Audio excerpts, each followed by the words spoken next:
We can always find our way to a fun moment, even in the shady bunch.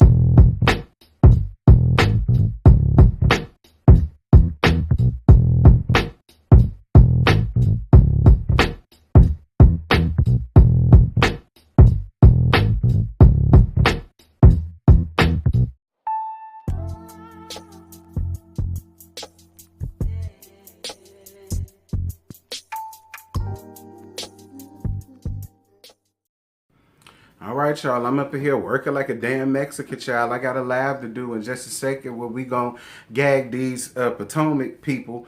But Love and Hip Hop Atlanta Girls, Season 10, Episode 2, Good Trouble. The episode, it was in, anyway. So it starts off with Rashida and Kirk. So Rashida talks about the business at the bistro and how Kirk and Kai's girlfriend got into it at work. Like I said, I didn't know Kai had a girlfriend. I thought Kai was the girl ever since he was all splattered and plastered all over, Pornhub, XTube, XVideoTube, Freak Twitter, OnlyFans, Just For Fans, Adult Space, BGC, what else, girl? Black Planet, child, what else? So on and so forth. Y'all get the idea. I'm ready to great. It was good to see I'm ready to great. I never heard of her a day in my life, but I rock with her. One thing I noticed, she country as shit.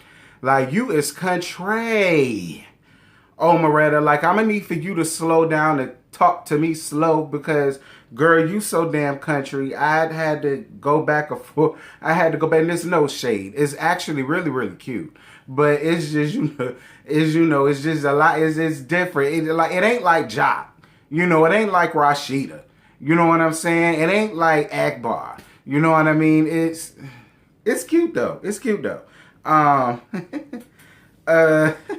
She's been managing herself because in the past, people have tried to make her cookie cutter. And I'm really glad that you didn't go into that direction because that's very cookie cutterish.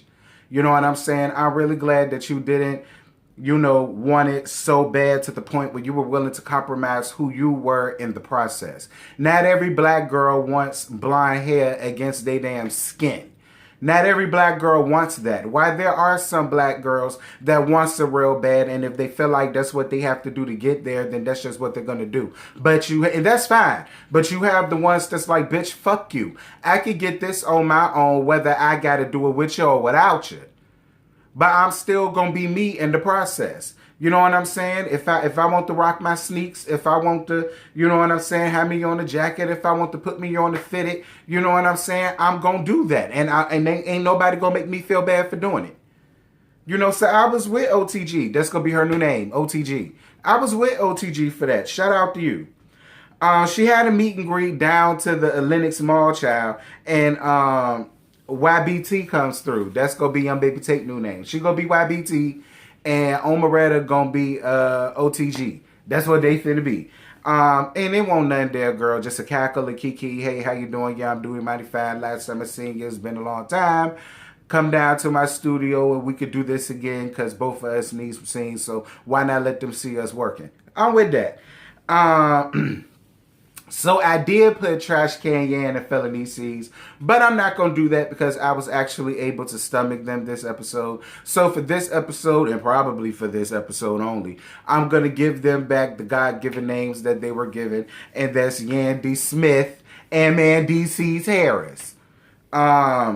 So Yandy and the crew goes to Kentucky to protest. That's really all that was. So Erica met in Safari. So Erica and her sister Lisa was talking about what's been going on between her and Safari, and she admits that she was 23 weeks pregnant and she's due July 18th. And I said, well, damn.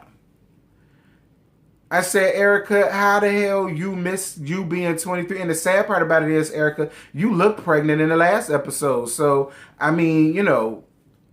I guess, Erica, it can happen. So, I ain't saying that it didn't happen, but I guess. But girl, you look good and pregnant in your damn confessionals. Your dress was real cute. Your dress was real cute. I loved seeing your pregnant belly. You was sitting like this to let the girls see that you was real pregnant and stuff. And then the baby kicked you, I guess, because you was talking too much. I don't know. I hope you weren't about to have that baby on set, child. I know that's what Mona then was thinking when you did that. But you was real cute. I was with it. So again, Kirk and Rashida. So Kirk goes to his accountant and finds out that the bistro is in the red for over $1 million.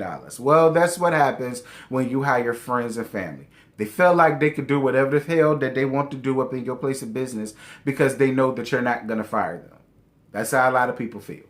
That's why them girls thought that that was the fine time to get into an argument or want to get into a fist fight. That's why that happened. They don't have no respect for them damn selves, so why would you think they will have respect for you or your business? That's why you hire people who do have something to lose, not your family. They don't have nothing to lose. Whether y'all get rid of them today, it don't matter. They still gonna be taken care of, and they know that. I'm just saying. So Jock talks about going to Kentucky to protest with Yandy Smith and DC's Harris and the crew. So OTG and YBT. So OTG goes to YBT down to the studio, child. So YBT says she dating some rapper named Quadad 4000. And she talks about how he tried to be as a player, but he's really a nerd. Like, you know, he trying to act like he's single, like he trying to act like he's single like a Pringle when he really a pea in a pod. You understand? That's what she's saying. You know, most rappers that come up, they feel like that fake gigolo shit is the way to go. I believe every word she said because she sounds like she know him. And she like, nigga, you not even like that in real life. That's what the people really don't know. So, I mean, you know, and I know a lot of niggas like that. And I know a lot of bitches like that. So, I mean, I'm just saying. But whatever, I ain't never heard of that dude today. Girl, I had to look him up to even figure out was that really his name. Never heard of him. But he's a rapper from the Bay and she dating him. And she like him, so that's fine, child. So OTG talks about her mother no longer being her manager and doesn't feel bad about firing her, but wants to invite her over to kind of talk and make amends. Don't feel bad about firing your mama. You're not supposed to. You made the right business move for yourself. I never believed in the momager type of thing because maybe it can work, and I ain't saying that it can't work, but how many success stories is there out there? Name some success stories out there with the exception of Brandy and Ray J. But don't, because other than them, who else?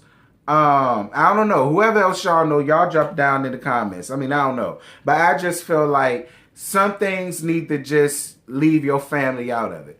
Because when you work with somebody like that and you're constantly there, you get into an argument and then things will creep up in your argument that has nothing to do with the business. Or you could be arguing at home about something and then they're going to bring up some stuff that happened in the business. Like that's why it's just best to keep those things separate. Those should be separate entities, and none of that should fuck up your bag, your coin, your guap, your squalor, your De Niro, your change, your cheddar, your cheese, your pennies, your ducats. Yeah.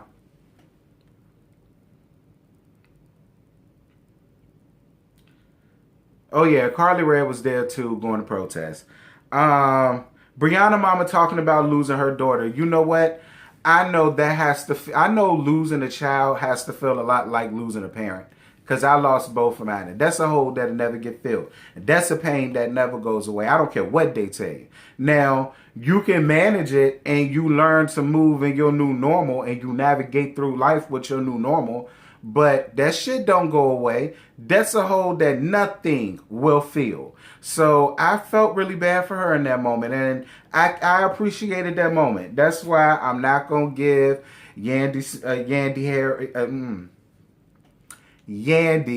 MNDC's much, Lord Jesus. Y'all see, I can't control myself when I want to. Because, Lord, I can control myself when I want to. But it was cute. Shout out to them.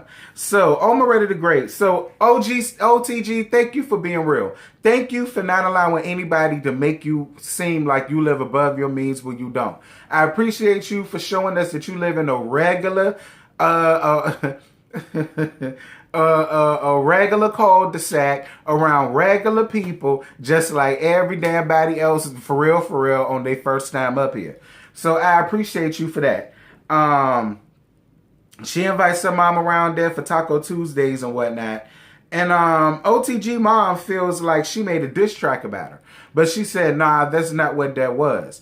I went through a lot of things with you growing up, and that's what I talk about in my music. Because what we find out is her dad passed away, and her mom had a boyfriend there, and from her perspective is she would allow him to get into her ear and tell them things about the children to try to get the mom to kind of go against the children because he wanted all of the attention on him. The mama feels like, nah, you're just spoiled. I give you all of the love and the attention, so I'm not going to sit here and let you make me feel bad for something that I can't. And then you're going to turn around and make a diss song about me. Why do I owe you an apology? Now, I'm going to tell you something. If your kids is telling you that that was their experience, you have to listen. You probably don't think that that's what you were doing, but to her you did. And I don't see what reason that girl got to lie on you. I don't. So if that's what she's feeling, try to step out of your feelings long enough to analyze her and really process what she's saying. Because that's your truth. But that is her truth. Her truth is you allowed that dirty ass nigga to get into your ear and make you feel a way about us and start treating us a certain way so you could put him more so on a pedestal than us. That's how I felt. And that's what I wrote about in my lyrics. You have to step out of yourself, mama. You may not think that's what it was, but that doesn't alter the fact that that's how your daughter felt. And at the end of the day, if you love your daughter the way you say you do, why would you not want to hear her out? Why would you not want to let her get off what she feels? Even if you feel like that wasn't it, still hear her out. Stop trying to tell her that ain't her feelings. That's not what it is. So then we get back down to Kirk and Rashida. I don't care. Listen, fire them. Fire all of them. Girl, Kai don't even want to be there any damn way. Fire them. They don't want it. They don't want to be. I think probably the only one that do want it is Kelsey. She the only one there with a legitimate issue. You putting the girlfriends more on the schedule than her to let her tell it. And she the whole damn bartender. And them hoes sitting around there fighting. Kai walking off doing arguments. You supposed to be the general manager, bruh. It's your job to disengage and get to the bottom of things. Not walk off. But you don't want it anyway. Fire him. Maybe Kirk Jr. want it. I'm going to leave him out of it. But the rest of them, fire him. Because they feel like they ain't got nothing to lose. Get rid of them. That's my advice to y'all. I'm sick of y'all. And y'all, that was basically the end. Because the rest was the Breonna Taylor protest. And that was cute. And I was down for it. But I just didn't want my nerves rattled. So that was Love and Hip Hop. It was alright. It was alright. About to get ready to do this live. Girl, my lips are so damn dry, child. I was sitting up here gagging. But yeah. I'm about to get off here. Get ready to do this live. And I'm going to talk to y'all in a few. Bye.